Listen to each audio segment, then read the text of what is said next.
How do you differentiate between panic attack and anxiety? Panic attack का एक बहुत important symptom ये है that there is a feeling of impending doom, there is fear of dying. Anxiety slowly Yes, I need professional help. है मुझे problem, mentally चल रहे हैं इश्यूज, नहीं हो रहा खुद से सॉर्ट आउट, चाहिए मुझे किसी की गाइडेंस। आज हमारी गेस्ट है doctor Dipali Batra, who will help us to understand the term mental illness. ये ओसीडी के बारे में थोड़ा सा हमें बताइए। OCD is obsessive compulsive disorder. Obsession का मतलब है मेरा ही विचार है, बार बार आ रहा है, मैं उसको रोक ही नहीं पा रहा हूँ, जबरदस्ती घुसा जा रहा है, और उस थॉट को रोकने के लिए मैं कुछ एक्शंस में इन्वॉल्व होता हूँ, जिन एक्शंस को हम बोलते हैं compulsions. What is love? Because love की definition has changed a lot over years. इस रिलेशनशिप में रिस्पेक्ट नहीं है, उसमें लव नहीं है।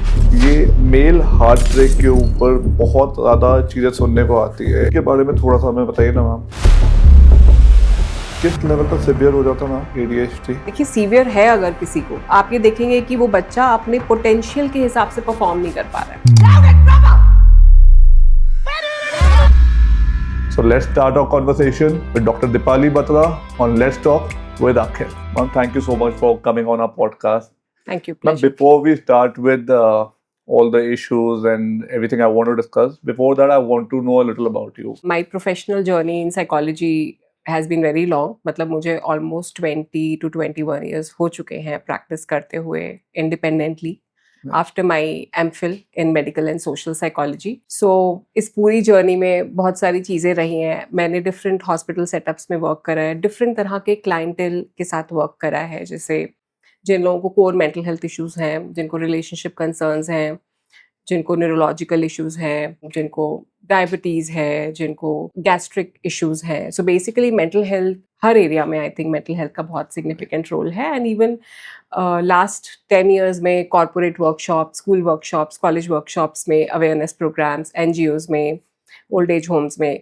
So basically mental health is something जो बहुत सेल्फ फुलफिलिंग प्रोफेशन है, क्योंकि जब कोई बेटर होता है, डेफिनेटली लोग अपनी मेहनत से ही बेटर होते हैं, बट वो थेरेपिस्ट के लिए एक बहुत फुलफिलिंग चीज़ होती है that you know there has been a change in the client, the whole suffering has minimized, और एक बहुत ही फुलफिलमेंट वाली फीलिंग इस प्रोफेशन में आती है जितने भी लोग काम करते हैं।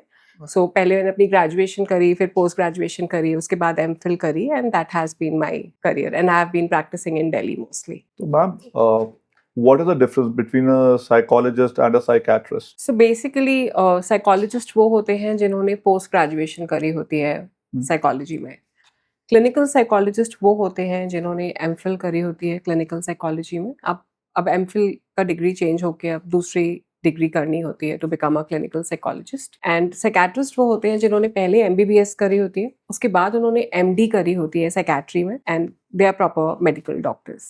Okay, so they can assign you They can give medicines. medicine. They can give medicines. And what is the course of treatment with a clinical psychologist and a regular psychologist? How do they treat their तो patients? Psychologist जो होते हैं, counselling psychologist, basically वो counselling sessions लेते हैं, थोड़े से milder cases लेते हैं, बहुत सीवियर केसेस नहीं लेते हैं, डायग्नोस्टिक असेसमेंट्स उतना नहीं करते हैं। जो क्लिनिकल साइकोलॉजिस्ट होते हैं वो सीवियर केसेस लेते हैं, प्रॉपर साइकोथेरेपी करते हैं। साइकोथेरेपी और काउंसलिंग में जो साइकोथेरेपी है वो थोड़ा इन डेप्थ प्रोसेस है, उसमें सिर्फ बेसिक काउंसलिंग नहीं होती है, उसमें कुछ स्पेसिफिक टेक्निक्स के थ्रू क्लाइंट्स के साथ वर्क करा जाता है। Psychotherapy is a more in depth process, और क्लिनिकल साइकोलॉजिस्ट साइकोलॉजिकल असेसमेंट्स करते हैं, IQ असेसमेंट्स करते हैं। जैसे I am registered with RCI, rehabilitation council of India, after completing my MPhil। Right. So clinical psychologist जो होते हैं वो RCI से रजिस्टर्ड होते हैं। When do you understand that this patient would be needing more of medication also? So when you understand that, do you work hand in hand with psychiatrists at that level? जी देखिए, मैं pass out हुई हूँ central institute of psychiatry Ranchi, CIP Ranchi. वहाँ पे बहुत ही अच्छा team approach रहा हमेशा से साइकेट्री और क्लिनिकल साइकोलॉजी का, और वहाँ पे हमने ये देखा कि बायोलॉजी का बहुत सिग्निफिकेंट रोल है इन मेंटल हेल्थ। अवेयरनेस बहुत कम है बायोलॉजी को लेके, बट बायोलॉजिकल फैक्टर्स का बहुत सिग्निफिकेंट रोल है, जैसे genetics, neurotransmitters, different vitamin deficiencies, इन सब का बहुत सिग्निफिकेंट रोल है. सो अगर कोई क्लाइंट आ रहा है जो मुझे दिख रहा है कि मॉडरेट टू सीवियर सिचुएशन में है, उनको मैं साइकियाट्रिस्ट के पास ज़रूर रेफर करती हूँ. कोई सुसाइडल है, किसी को स्लीप इश्यूज हो रहे हैं, किसी का एपिटाइट लॉस है, किसी को बहुत सीवियर पैनिक अटैक्स हो रहे हैं, डेफिनेटली कोई बिल्कुल ही एक क्राइसिस सिचुएशन में है, वहाँ पे साइकियाट्रिस्ट के पास रेफर करना बहुत इंपॉर्टेंट है. मतलब मुझे ऐसा लगता है कि कोई भी पर्सन जो मेंटल हेल्थ प्रोफेशनल है या वो रिलेशनशिप थेरेपिस्ट है, कोच है, जो कोई भी है, अगर उनका क्लाइंट क्राइसिस में है तो सिर्फ थेरेपी या काउंसलिंग हेल्प नहीं करेगी. It will take more time to bring results and at times it may not bring any result. जैसे काफ़ी बार हम देखते हैं जिन लोगों को विटामिन D3 और B12 डेफिशिएंसी होती है, उनमें भी थका थका फील करना, लो मूड होना, मन ना करना, डिसीजन मेकिंग अच्छी ना होना, मोटिवेशन कम हो जाना, ये सब फैक्टर्स रहते हैं. सो बहुत सारे साइकोलॉजिस्ट की ट्रेनिंग इस एरिया में है ही नहीं. तो जो मुझे पता नहीं होगा वो मुझे दिखेगा भी नहीं. इसीलिए हमेशा बेटर है that there should be a team approach, क्योंकि काफ़ी बार लोग एक क्लाइंट के साथ बहुत सारे सेशंस लेते रहते हैं, कोई खास रिजल्ट नहीं आ रहा होता है, which means we are missing out on some. So it's always better then to refer to a psychiatrist, have a team approach, because वहाँ से क्लाइंट में चेंज थोड़ा फास्ट आएगा. सो अगर आप क्लाइंट वेलबींग के बारे में सोचोगे, so definitely things will be good for you also in the longer run. वो इम्पोर्टेंट है. तो मैम जैसे आपने बताया कि it is not only the depression, everything is not only about your surroundings, it is about neurotransmitters, it's about deficiencies. या it's about genetics. जैसे हमारी आइज का कलर, हमारी हाइट, ये सब जेनेटिकली डिटरमाइंड है. जैसे काफ़ी सारे कैंसर्स हैं जो जेनेटिकली डिटरमाइंड है, ऐसे ही काफ़ी सारे मेंटल हेल्थ डिसऑर्डर्स भी जेनेटिकली हो सकते हैं. जैसे अगर फैमिली में किसी को स्किज़ोफ्रेनिया है, सो द परसेंटेज इंक्रीजेस कि उनके बच्चों में स्किज़ोफ्रेनिया होने का रिस्क बढ़ जाएगा. क्योंकि अब इसके अंदर जब जेनेटिक्स इन्वॉल्व है, न्यूरोट्रांसमीटर्स है, सराउंडिंग नहीं है सिर्फ, बट फिर भी इसके अराउंड टैबू बहुत है कि लोग ब्रेन को की जब कोई इलनेस आती है तो सीधा ये बोलते हैं कि पागल है क्या, जैसे ब्रेन बॉडी का हिस्सा ही नहीं है. सीधी बात ये है कि मतलब अगर किसी को किडनी एलिमेंट है, किसी को लंग्स है, वो जा सकता है डॉक्टर के पास. बट अगर मेंटल हेल्थ का कोई इशू है तो पहले तो घर वालों को ही नहीं पता था, और घर वालों को पता चलो बाहर मत बोलना कि ऐसी ऐसी प्रॉब्लम है, वो इसको बोलेंगे कि ये मेंटल इशू बहुत होता है. वो टैबू से जब आप लोग कैसे अवेयरनेस क्रिएट करते हैं, कैसे अब सोसाइटी उसके चेंजेस आ रहे हैं, because you been practising for so long. जी, क्या चेंजेस आपने देखे? चेंजेस मेट्रो सिटीज में तो बहुत है. स्टिग्मा ज्यादातर इसलिए है क्योंकि एक तो लोग हाइपर इंडिपेंडेंट होना चाहते हैं, उन्हें ऐसा लगता है कि मुझे किसी की जरूरत नहीं है, मैं सब खुद मैनेज कर लूँ. दूसरा, मैं वीक हूँ, मैं ये कैसे कहूँ. Specially most of the main, उनके लिए बहुत डिफिकल्ट है ये किसी के सामने जाके कहना, क्योंकि कंडीशनिंग ही ऐसी है ना कि आप कमजोर कैसे हो सकते हो, आप दुखी कैसे हो सकते हो, क्योंकि आप ही तो सब कुछ संभालोगे. तो जब आपका रोल सोशली डिफाइंड है तो आप कमजोर या वीक कैसे कहला सकते हो. बेसिकली बहुत करेज चाहिए होती है उनको कि वो किसी के पास जाएं, बात करें, रोएं, डिस्कस करें, बाहर निकालें. मतलब most of them you will see कि वो इंटरनलाइज ज्यादा करते हैं, अपनी फीलिंग्स को अंदर ही अंदर ज्यादा कैरी करते हैं, बोलते नहीं हैं, पर अंदर बहुत कुछ चल रहा होता है. सो बहुत सारे फैक्टर्स हैं जिसकी वजह से स्टिग्मा है. अवेयरनेस लेटली बहुत आई है, जैसे पिछले कुछ सालों में सोशल मीडिया से तो आया ही है. उससे पहले like I have conducted lot of workshops. बहुत सारे लोग करते हैं वर्कशॉप्स लेटली, कॉर्पोरेट्स में, स्कूल्स में, कॉलेजेस में. एंड अब ये सब प्लेसेस बहुत ओपन भी हो गई हैं पिछले 8-9 years में, that you no people come, people talk about mental health, teachers are open to it, lecturers are open to it, employees are open to it, seniors are open to it, students are getting open to it, parents are getting open to it. So वो सभी के लिए है. Mental health is for everybody. But yes, छोटे towns में अभी भी उतना अवेयरनेस नहीं है. अभी भी लोग तभी पहुंचते हैं जब उनको बहुत सीवियर इशू होता है. जैसे मोस्टली लोग क्या करते हैं, अपना मानसिक तनाव शरीर से निकालते हैं. जैसे बहुत सारे लोग हैं जिनको पेट की प्रॉब्लम्स होती है, बर्निंग सेंसेशन है, पेट में जलन है, कॉन्स्टिपेशन है, लूज मोशन है, और वो गैस्ट्रो के पास जाते हैं और गैस्ट्रो ने अल्ट्रासाउंड कर दिया, एंडोस्कोपी कर ली, कुछ नहीं आया. एंड में उन्होंने कहा आप साइकोलॉजिस्ट के पास जाओ. And then it comes out that is psychological factors have a role.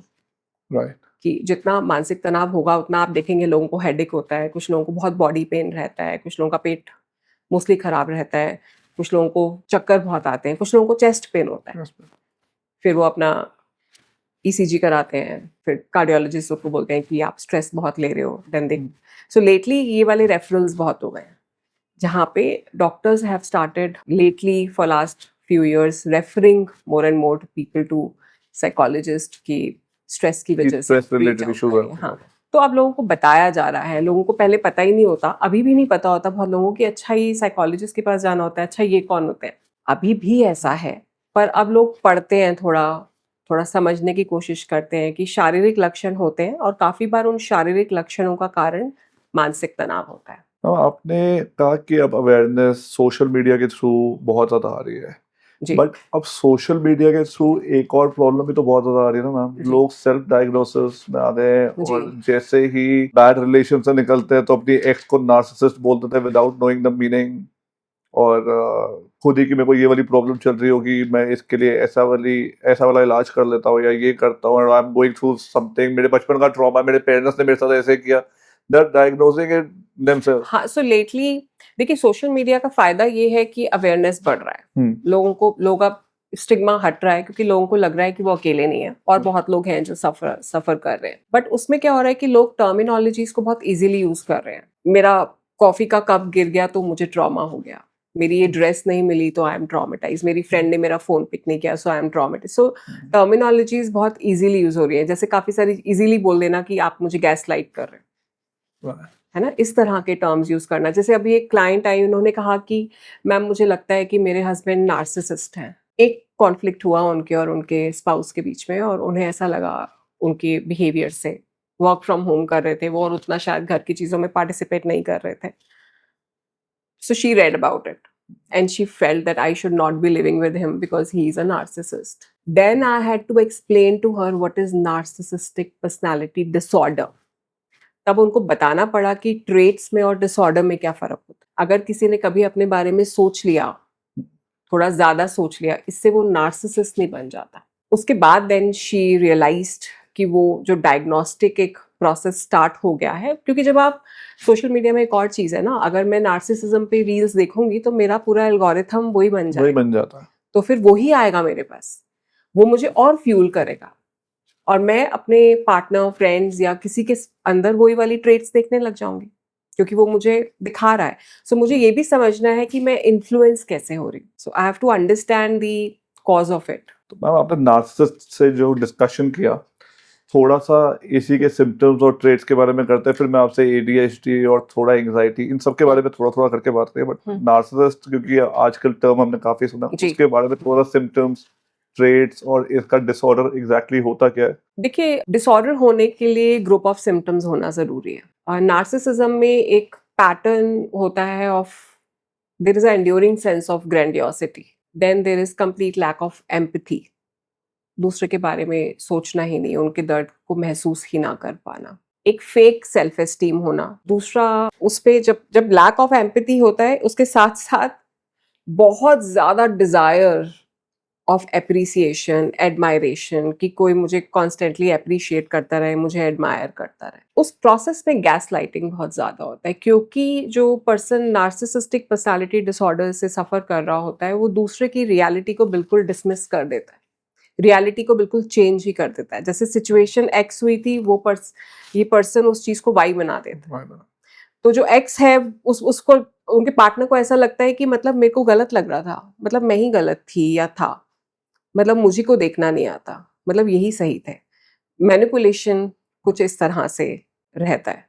But फिर भी ये चीज समझना बहुत इंपॉर्टेंट है कि ट्रेट्स होना अलग बात है। काफी सारे लोगों में, हम सब में किसी तरह के ट्रेट्स होते हैं, but that does not make it a disorder. Disorder होना बिल्कुल डिफरेंट चीज है। वो पर्सन सेल्फ लव से इतना ऑब्सेस्ड होता है कि वो दूसरे को प्रेफरेंस दे ही नहीं पाता, वो देख ही नहीं पाता कि दूसरा भी एग्जिस्ट करता है, वो खुद में इतना ज्यादा होता है।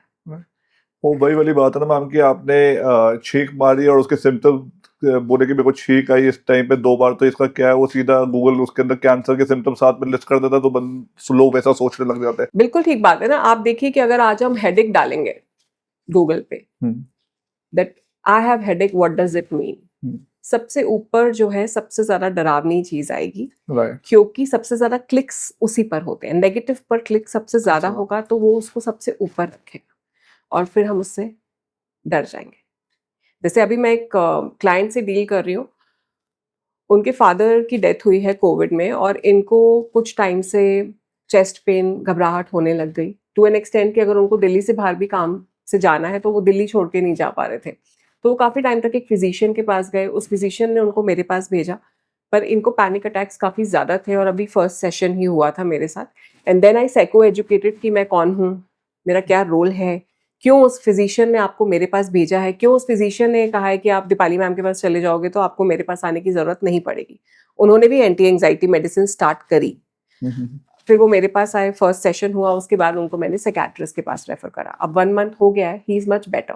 बट उसमें दिक्कत ये हो गई कि उनका ये जो घर में एक व्यवहार था कि बस अभी मुझे कुछ हो रहा है, बस मैं अभी जाने वाला हूँ, बस अभी मुझे कार्डियक अरेस्ट होने वाला है, ये सिम्टम उनकी वाइफ में आ गए। अब उनको घबराहट, बेचैनी, डॉक्टर के पास जाना है, जल्दी लेके चलो। अब उन्होंने मुझे लास्ट वीक बताया, क्योंकि अब उनकी वाइफ का भी ट्रीटमेंट स्टार्ट हुआ है, क्योंकि 4 साल की बच्ची अगर वो दौड़ते-दौड़ते गिर जाती है, तो वो बोलती है चलो डॉक्टर के पास। वो हर बात पे अब बोलती है चलो डॉक्टर के पास।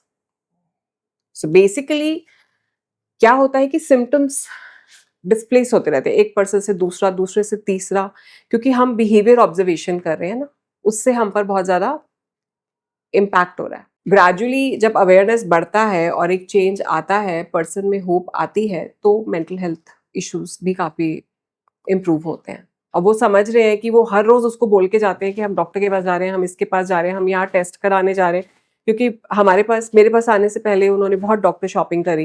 राइट, क्योंकि जब आप ठीक नहीं हो, आपकी तबीयत खराब है तो आप सब करोगे। तो उन्होंने यहाँ भी सेम टेस्ट कराया, यहाँ भी कराया, यहाँ भी कराया। सेम रिजल्ट आया कि आपको कोई फिजिकल इश्यू नहीं है, आपके फिजिकल इन्वेस्टिगेशंस ठीक है, बट क्योंकि ये दिक्कत बार-बार बनी हुई थी, तो और वो अनबियरेबल थी, उसकी वजह से उनकी नींद, भूख, काम सब कुछ सफ़र कर रहा था। सो देन बट अब जब ठीक है, so definitely he feels better. Now they are understanding that it has impacted their daughter. So अब वो कोशिश कर रहे हैं कि अपनी डॉटर के सामने किस तरह से बात करें कि डॉटर पैनिक में ना आए। राइट। तो मैम जैसे आपने कहा कि पैनिक करने लग जाते हैं, पैनिक और एंग्जाइटी के बीच में भी एक काफ़ी थिन लाइन है। लोग यूजुअली डिफरेंशिएट नहीं कर पाते और बार-बार बोलते थे मेरे को पैनिक अटैक आ रहा है, पैनिक अटैक आ रहा है, when they are unable to understand whether it is anxiety और सम। देखिए, पैनिक अटैक में फिजिकल सिम्टम्स, एंग्जाइटी में भी फिजिकल सिम्टम्स होते हैं, पैनिक अटैक में भी फिजिकल सिम्टम्स होते हैं। पैनिक अटैक में मोस्टली एक फीलिंग रहती है कि बस अब सब खत्म होने वाला है, बहुत ही आउट ऑफ कंट्रोल जैसी फीलिंग होती है, जैसे अब दुनिया खत्म होने वाली है, धरती फटने वाली है, मैं उसमें जाने वाला हूँ, अब कुछ नहीं बचेगा, अब कोई मुझे बचा नहीं पाएगा। चेस्ट पेन होना, ब्रेथलेसनेस होना, पैल्पिटेशंस होना, सिंकिंग फीलिंग होना, स्वेटिंग, पेट में दर्द, concentration issues, sleep issues, multiple symptoms रहते हैं। राइट, और कुछ टाइम के बाद वो बेटर हो जाता है, बट जब वो हो रहा होता है तो पर्सन को ऐसा लगता है कि अब वो नहीं बचेगा, वो थोड़ा एक्सट्रीम लेवल पे हो जाता है। तो इसका एंग्जाइटी से कैसे डिफरेंशिएट करते हैं? एंग्जाइटी का एक और डिसऑर्डर होता है जिसको जीएडी बोलते हैं, जनरलाइज एंग्जाइटी डिसऑर्डर। वो एवरीडे होता है। जैसे कुछ लोगों की एक वरिंग टेंडेंसी होती है, वो काफ़ी बार वरी करते हैं डे टू डे चीज़ों को लेकर, कोई भी छोटा सा स्ट्रेस हुआ उसको लेकर उनका वरिंग कांस्टेंट रहता है, वो कॉन्स्टेंटली उस दिक्कत से गुजरते रहते हैं। पर देखिए, किसी भी चीज़ को एंग्जाइटी हमको बहुत सारी चीज़ों में होती है, जैसे मुझे यहाँ टाइम पे पहुँचना है, मुझे जल्दी जल्दी निकलना है, मुझे टाइम से एक जगह पे रीच आउट करना है। ठीक है, लोगों को एक एंग्जाइटी होती है कि हाँ चीज़ें अरेंज रहे, हम लोग एक जगह पे पहुंचे, बट वो डिसऑर्डर तब बन जाता है कोई भी चीज़ जब वो मेरी डे टू डे फंक्शनिंग को इम्पैक्ट करता है, जब मैं अपने रोजमर्रा के काम ना कर पाऊँ, which is called socio occupational functioning. जब वो रुक जाए, then we call it a disorder. तो मैम अब यूजुअली लोग रियलाइज कर लेते हैं कि डिसऑर्डर के अब मेरा ये वाला इशू है, अब मेरे को थेरेपी चाहिए। When are they more open toward that? क्योंकि आपने जैसे बताया कि जब उनको इश्यूज होने लगते हैं तो they start going doctor shopping.